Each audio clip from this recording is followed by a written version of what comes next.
Hey, what's up, everybody? This is Charles DeBanson, and welcome you guys to another episode of the DREAMERSPRO show, where we cover everything from sports, hot topics, classic debates, entertainment, and we give you guys a fresh perspective on things and how we see them. And folks, Skip Bayless just lost his mind. But before we get into it, please make sure you like the video and sub to the channel. Be sure to follow me on Instagram. My handle is CTABANZ. Make sure y'all follow me on there. Anyway, let's get into this topic. So Skip Bayless, right? As you guys know, he's like the longtime nemesis of LeBron, and one of the ways he really made his name was because he was the first media guy with the with the platform as big as his on First Take back then that was really calling out LeBron. At the time, LeBron was a media darling. Everybody was promoting him, kissing his butt.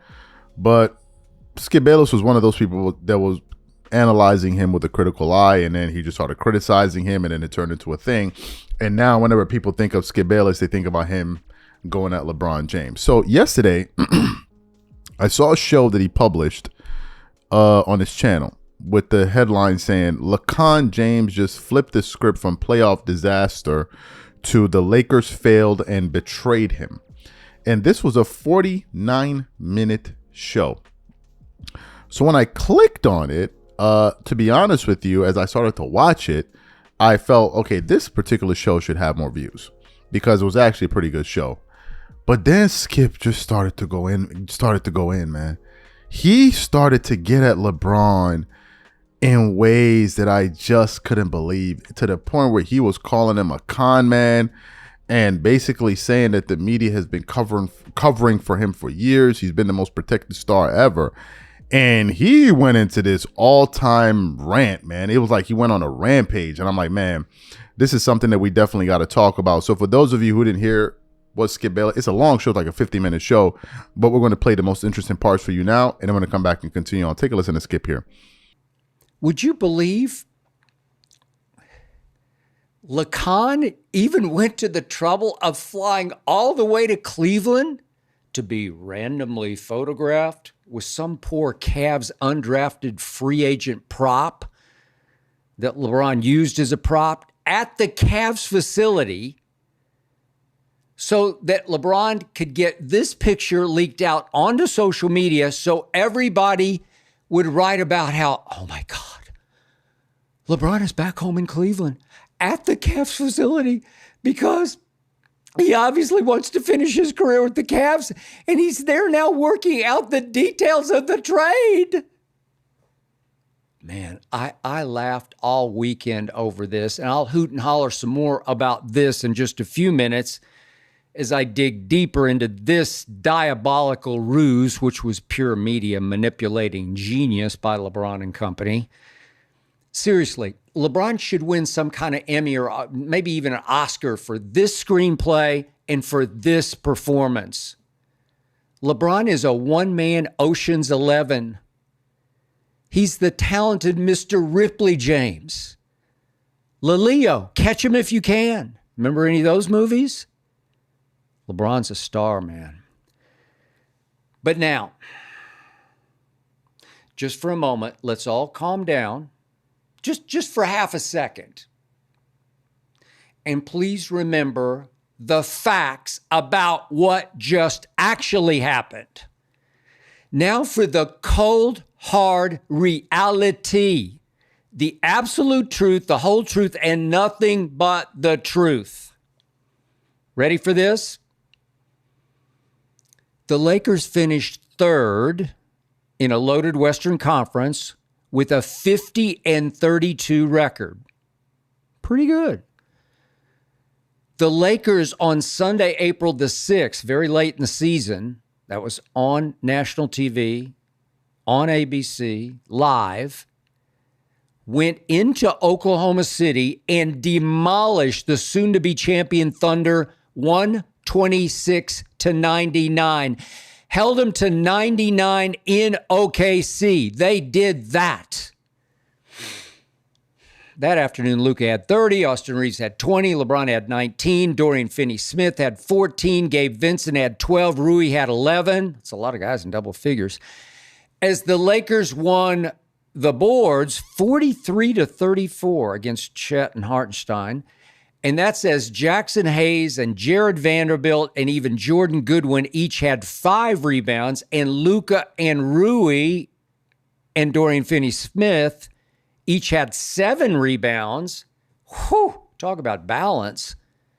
Okay, yeah, that day the Lakers did go crazy hot from 3. They did make 22 of 40, but late in the year, on the road, against by far the NBA's best team, the Los Angeles Lakers flexed their powerhouse potential for all the NBA world to see on national TV. And after all, hadn't the media proclaimed the Luka trade is the biggest steal in NBA history? That's all I heard. The Lakers had landed the best scorer in the game today, on top of the greatest scorer ever, who was having the greatest 40-year-old season by far ever, an astonishing second-team All-NBA season for LeBron freaking James. Didn't Luka and LeBron form the greatest 3-guard backcourt in NBA history, including, of course, Austin Reeves, who had emerged at that point late in the season as a bona fide star. Bona fide. You know, silly me. I really like this Laker team. And I fully expected that the Lakers Thunder playoff series, the winner of that, would represent the West in the NBA Finals. Silly me. I really believe that. And guess what, ladies and gentlemen? The odds makers like the Lakers too. The Lakers were the second favorites in the West as the playoffs began. Second favorite to the Thunder. So this is what you should really, really remember. The Lakers were strongly favored to beat the Timberwolves in the first round of the playoffs. Strongly favored. To hear the NBA media tell it now, this was some pathetic mismatch in favor of Minnesota. That's the way it turned out. But that is not the way Vegas saw it going in. I mean, the Lakers were completely healthy. They did have home court advantage in this series, and they were strong favorites. Remember that, please. So again, let's get this completely straight for all you who have closed your eyes to this. The NBA's all-time leading scorer went 27 straight minutes of fourth quarter spanning games 3, 4, and 5 without scoring a single point. That's 27 straight minutes, which is more than half of an entire NBA game, without scoring a single point in 3 straight games, 3, 4, and 5, that were highly winnable, begging to be won by the Los Angeles favored Lakers. I am not exaggerating. I am not fabricating. I am not deceiving the way LeBron does. I am telling you the, I guess, unreported truth. Nobody talked about LeBron's 27 straight minute drought because LeBron James is the most overprotected superstar in sports history. I do not exaggerate. So you heard what Skip Bayless had to say. What are my thoughts on this? Skip is reacting to the news surrounding LeBron James potentially leaving the Lakers. And essentially, the news has been that, LeBron wants to play for a championship contender, because we're going based off of what his agent, Rich Paul, said. If you remember the statement that Shams shared on ESPN, Rich essentially said that he understands that the Lakers are trying to compete for a championship, or rather build for the future. But LeBron also wants to win now, right? And he talked about how he values the relationship between LeBron James and the Lakers, but ultimately LeBron wants to make the right decision for himself at the end of his career. Then it created this big talk about what offseason moves are the Lakers going to make? One of the biggest ones was, are they going to fulfill the role of a center? They were ultimately able to land Andre and DeAndre Ayton.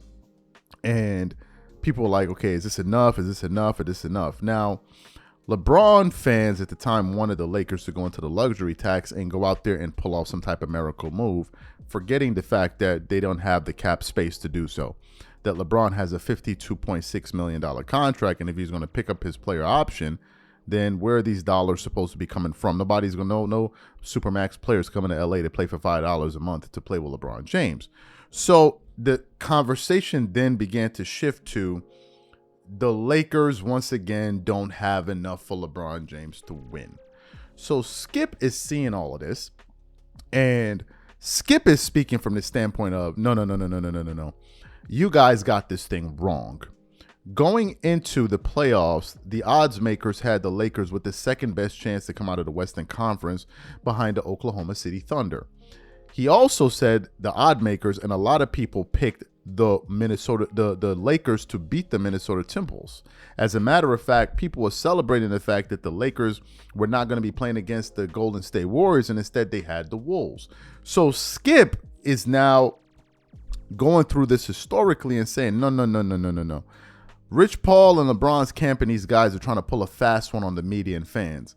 They're now trying to turn it into a situation in which he didn't have enough help. And Skip is saying, no, that's not the case. The case is LeBron was coming up short for the Lakers in a lot of these fourth quarters. Hence the reason he said that during that series is a 27-minute stretch where LeBron didn't score a single bucket. He then started to bring up fourth quarter scoring and all of that. So Skip's point is, this guy is trying to pull another ruse on the NBA and NBA fans by basically trying to make it seem as if, well, LeBron wants to win a championship and he wants a championship team. So therefore, if you guys don't have the requisite pieces, he may move. And Skip is like, no, you guys had enough to get out of that series, but LeBron didn't play well. He started talking about his plus minus and all, and those are real numbers. That's real data.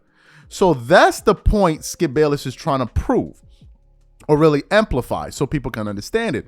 And in the midst of all of the noise, I absolutely forgot about that. We forgot about the fact that a lot of people picked the Lakers to trounce the Minnesota Timberwolves. I didn't. I thought the Wolves were going to win that series, but a lot of people felt and people would celebrate.